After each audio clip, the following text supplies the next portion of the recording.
cordial saludo tengan el día de hoy. Hoy vamos a estar hablando alrededor de una de las enfermedades que más afecta y más predomina en las consultas de rehabilitación, igual que de ortopedia y traumatología. Estaremos hablando de la ciatalgia. Para todo el mundo es conocido a veces la ciatalgia como enfermedad o inflamación del nervio ciático. Específicamente hoy vamos a hablar de algunas de las variantes o particularidades que tiene esta enfermedad, que hace que a la hora de uno trabajar con pacientes que tengan este padecimiento tenga que tener en cuenta muchos aspectos para tratarla, ya que no todas se manifiestan igual, ya que no existe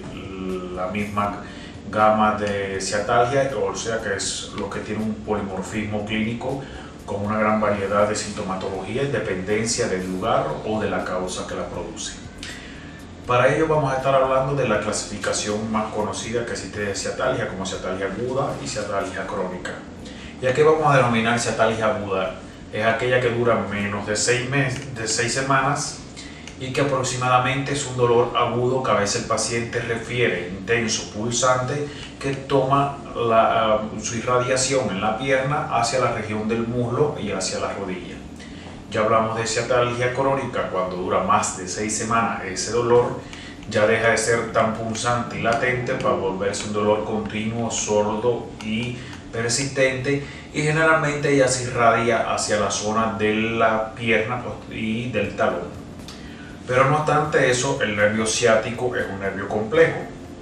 y si vamos a estar hablando por la complejidad del mismo, tendremos que tener en cuenta que se forma por varias raíces, aproximadamente desde la vértebra L2, L3 parten las primeras ramas hasta lo que son las vértebras sacras aproximadamente. Pero una de las sintomatologías más importantes está dada por dos raíces específicas.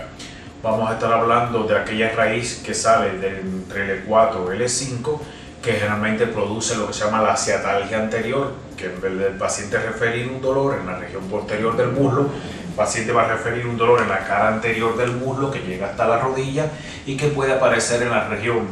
de la pierna, en la cara lateral y en la cara dorsal del pie. Y si hablamos de cuando hay una ciatalgia de predominio de la raíz L5, S1, que es la más frecuente, pues estamos hablando de la ciatalgia característica que el paciente describe, que nace debajo de la región glútea o en la región glútea, va por toda la cara posterior de la pierna, la cara posterior e interna de la parte inferior de la pierna, y termina irradiándose hacia la zona del talón y hacia el primer artejo del pie. Y una de las poco frecuentes, pero que a veces muchos pacientes llegan refiriendo: tengo un dolor de cadera, y realmente no es un dolor de cadera, porque uno le hace el examen para ver si hay algún problema en la articulación de cadera y se da cuenta que no existe, y hay que tener en cuenta siempre esto. Es la ciatalgia de L2, L3, la que generalmente se va a presentar con un dolor en la región del trocánter, que afecta a la cara anterior del muslo, en la cara superior, o sea, cerca de la sínfisis del pubis,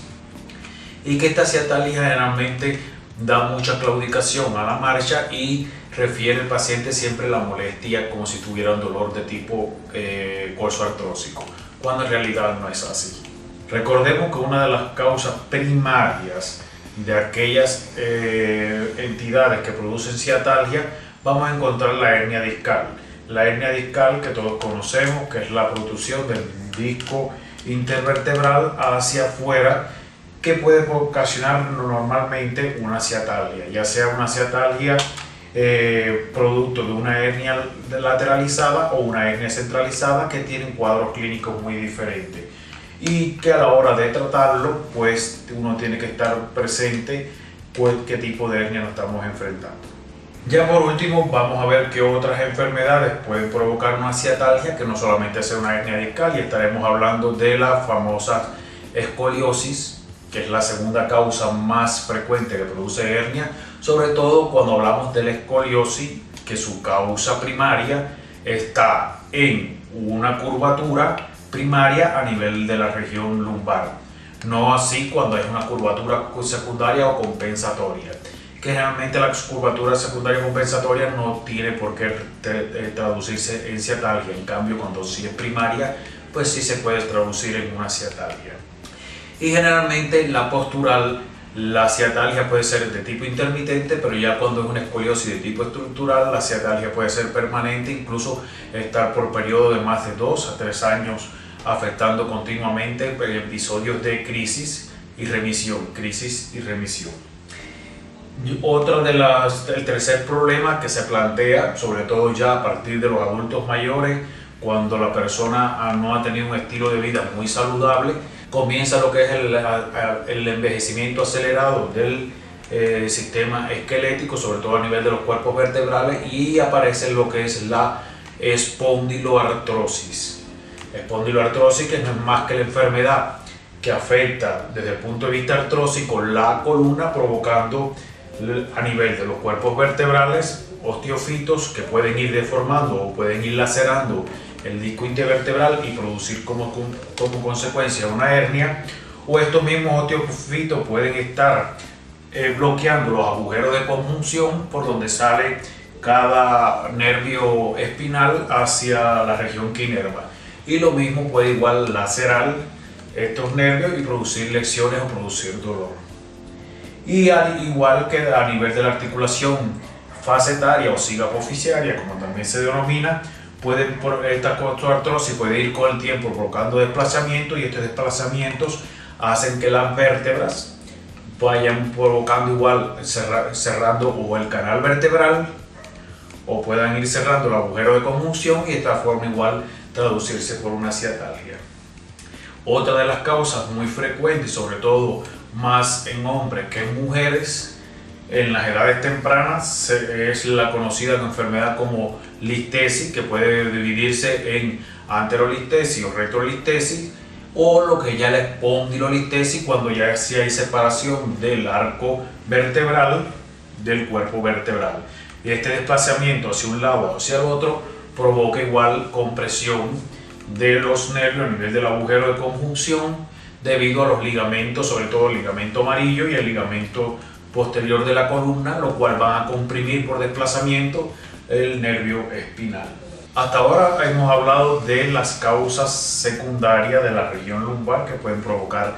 una ciatalgia, pero no olvidemos también que existen causas primarias o idiopáticas, o sea, donde no va a existir un diagnóstico específico. Generalmente están dadas por alteraciones propiamente en la musculatura del paciente, y que sí no son tan idiopáticas como se dice, pues que están relacionadas muchas veces con la postura que el individuo ha ido desarrollando desde niño, y las distintas etapas de la vida, la actitud postural que ha tomado. Y uno de los grandes problemas es lo que se llaman las distonías musculares. ¿Por qué las distonías musculares? Pues recordemos que la columna vertebral está formada por grandes grupos musculares, sobre todo en la región lumbar, donde tienes los músculos principales erectores de esta región,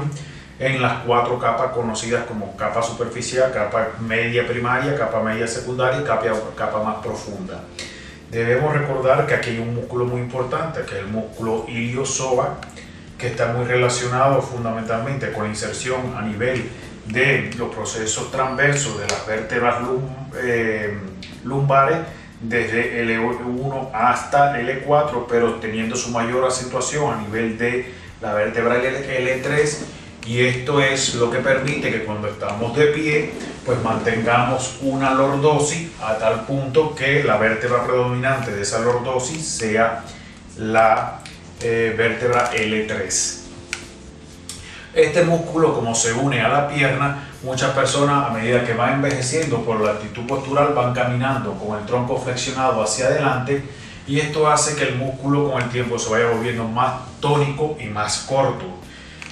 Y por este acortamiento o aumento del tono produce desbalances dentro de la columna que van a hacer que se produzcan compresiones de las raíces desde L3 hasta L5, provocando muchas veces un dolor ciático remitente, o sea que aparece y desaparece, y que normalmente no es constante como el resto de las enfermedades anteriores, donde el dolor ciático es persistente. Aquí el dolor va a ser en forma de crisis, da 1 o 2 días de ciatalgia, desaparece espontáneamente, vuelve a dar 2 o 3 días más, y así va afectando la vida del paciente, pero sin tener una constancia en la enfermedad, que con el tiempo de no atenderse sí evoluciona hacia complicaciones más severas y puede incluso llevar hacia las enfermedades anteriores que hemos explicado. Otro de los problemas también está relacionado, y no podemos olvidar, el caso del hueso sacro. El hueso sacro pues es una de las causas más importantes para ocasionar también un trastorno de ciatalia. Debemos recordar que el sacro es el centro de tensión y gravedad de la columna, y todo lo que sucede a nivel del sacro se traduce en todo el eje de la columna. Y de ahí que aparecen lo que se llaman los movimientos exagerados de nutación o contranutación en diferentes pacientes, que esto obliga a que la columna tome distintas posturas. Digamos, un movimiento de contranutación exagerado va a provocar una hiperlordosis de la columna lumbar, y una hiperlordosis de la columna lumbar normalmente hace que la persona también comprima los nervios espinales y produzca dolor. Una nutación exagerada pues va a llevar a una rectificación de la columna vertebral, y sobre todo en la región lumbar una rectificación de la columna se plantea que por sí sola es causa de dolor de lumbar y dolor ciático sin tener ninguna enfermedad asociada, sencillamente por presentar a la persona un sacro en nutación exagerada. Y eso que no estamos hablando de otros problemas propiamente del sacro, como son los bloqueos antero superior o postero inferior, o los bloqueos laterales que sufre el sacro, sobre todo el bloqueo lateral izquierdo, que acordémonos que está muy relacionado sobre todo con las personas que sufren estrés crónico. Las personas que sufren estrés crónico de por sí, por la dimetría y la distonía de los músculos, hacen que generalmente haya un bloqueo del sacro hacia el lado izquierdo con una ligera inclinación, y esto ya de por sí produce dolores ciáticos intermitentes que van a afectar durante todo el transcurso de la vida del paciente. Otra de las causas ya igual relacionada con la distonía que sufren los músculos, y obviamente también relacionada con la zona sacra, es el famoso síndrome del músculo piriforme. Este es un músculo que nace de su inserción a nivel de los procesos laterales del sacro y va a unirse a la parte posterior del trocante mayor del fémur. Pero por debajo de él se va a deslizar el nervio ciático en la anatomía y va a estar junto al agujero, al músculo obturador de la cadera. Lo cual, cuando este músculo aumenta su tono o aumenta su fuerza, produce una compresión del ciático contra el hueso ilíaco o coxal, provocando una ciatalgia también permanente y difícil de solución, puesto que como es un músculo profundo, es de todos los músculos de la parte de la pelvis, el más profundo de todos, pues es muy difícil actuar sobre este músculo con otros agentes físicos, por lo cual se hace necesario trabajar ya con técnicas kinésicas donde por efecto reflejo, ya sea trabajando en su tendón de inserción a nivel del trocante o sus tendones de origen o fascia de origen a nivel del sacro, podemos lograr la relajación refleja de este músculo. Y de ahí es la importancia que tiene el sacrus o tiene el cordus de trabajar específicamente la relajación refleja de las fascias de origen del músculo piramidal o piriforme. Es muy frecuente a nivel de los niños observar por las malas posturas en la escuela que este músculo se empieza a afectar desde su inicio, y ya sobre todo en la etapa de adulta, o si montan bicicleta o si son motoristas o si trabajan mucho tiempo en sillas ergonómicas de oficina, pues se agrava más la sintomatología del músculo piriforme. Y ya por último, para terminar de todas las causas que pueden provocar una ciatalgia, vamos a hablar de las superiores, que no hemos hablado de la columna superior. Igual lo que llamamos el síndrome de rectificación de la columna cervical va produciendo efectos de tensión sobre los músculos espinosos y sobre los músculos intertransversos,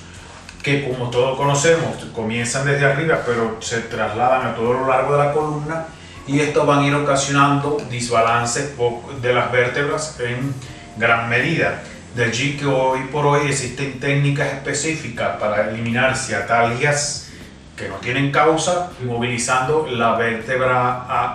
axis y atlas, y de esta forma vamos ocasionando que se produzca relajación refleja en todos estos grupos de musculares y se vayan controlando las dislocaciones o pequeños desplazamientos que van sufriendo las vértebras en el transcurso de todo el cilindro eje. Recordarle a los médicos y los terapeutas que siempre para llegar a un buen diagnóstico es muy importante partir de un interrogatorio y así ver y encontrar toda la historial que tiene el paciente acerca del dolor del nervio ciático que va refiriendo, tanto en la topografía del dolor, o sea, si es anterior o posterior, como hablamos anteriormente, en el tiempo de evolución que tiene ese dolor, en las características de cómo ha pasado durante todas las etapas de la vida sucediendo ese dolor, y ya por último lo más importante, el examen físico. Recordar que siempre hay maniobras específicas para cada una de las enfermedades que ocasionan una ciatalia. Hay maniobras específicas que son para la espondilolistesis, hay maniobras específicas que son para la hernias discales, hay maniobras específicas para la osteoartrosis, y el apoyo fundamental que va a estar basado en los estudios imagenologicos, sobre todo el uso de radiografías, tomografías o resonancia. Es muy importante que siempre el diagnóstico de la columna va a ser muy básico, encontrar dónde esté la causa, porque si hacemos un tratamiento con cualquier técnica, no solamente con el uso del sacrus y el cordus, sino con cualquier otra técnica que usemos, podemos incluso agravar la sintomatología del paciente si no tenemos establecido un buen diagnóstico. Para el tratamiento específico de todos estos problemas que hemos descrito anteriormente de la columna, ya una vez que tenemos establecido el diagnóstico, pues vamos a pasar a la parte terapéutica. Debemos tener en cuenta que para trabajar la columna, y como la columna es un todo, pues ya hemos visto en videos anteriores cómo se puede utilizar diferentes dispositivos, como es el caso del sacrus o es el caso del cordus, en los cuales sí debemos seguir un patrón básico de alineación de la columna. Con cualquiera de los dos, pues se puede trabajar o específicamente con el sacrus, o podemos trabajar específicamente con el cordus, o podemos comenzar secciones con el paciente trabajando con el sacrus en dependencia del efecto que busquemos, sobre todo cuando aquel paciente tiene en las primeras terapias tiene lo que se llama un desbalance tónico muscular específico, donde tiene mala la respiración, donde tiene una mala alineación de la columna cervical, tiene un bloqueo sacro generalmente, que casi todos los pacientes lo presentan, o una alteración biomecánica postural del sacro, pues es muy importante comenzar la terapia con el sacrus, utilizando los puntos básicos que ya conocemos, que sería la región cervical, la región sacra y el diafragma. Una vez que ya hemos logrado balancear biomecánicamente y lograr una estabilidad muscular del centro equilibrador sacro, la regulación y alineación de la columna a través del atlas y la relajación de los músculos respiratorios que producen también alineación de toda la columna inferior, o sea, lo que se llama columna dorsal baja y columna lumbar, pues podemos ya pasar en las próximas sesiones, en las próximas terapias, a trabajar directamente con el cordus, donde ya vamos a ir a detalle más específico, tratando vértebras más importantes que en la región lumbar, como es el caso de trabajar sobre el E4, L5, L5, S1, trabajar sobre el E1, L2, trabajar sobre T8 a T12 y trabajar específicamente ya también en la región cervical. Recordemos que existe un esquema establecido donde podemos ir colocándolo en la medida que vamos logrando de manera refleja la progresión de la relajación de los músculos profundos, que es el efecto terapéutico que buscamos. Ya una vez que el médico ha decidido qué terapia seguir, si va a utilizar sacrus, si va a utilizar cordus, si va a utilizar durante todas las sesiones o uno o el otro, o va a combinar el uso de los mismos, puede llegar incluso ya a practicar el uso de otras técnicas kinésicas, combinándola ya con el uso del sacrus o combinándola con el uso del cordus. En mi experiencia, pues tengo, o sea, en la práctica he podido trabajar con pacientes donde son selectivos del sacrus, sobre todo cuando encuentro que la causa básica de todo el problema radica en el hueso sacro propiamente dicho o en la región cervical, o ya específicamente como cuando está relacionado con un diagnóstico de espondilolistesis o hernia discal,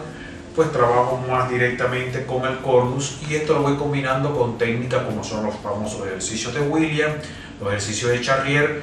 específicamente en las técnicas de Cava, que me van a ayudar fundamentalmente a, si estos equipos trabajan sobre la relajación profunda, yo por técnicas de irradiación sucesiva o por técnicas de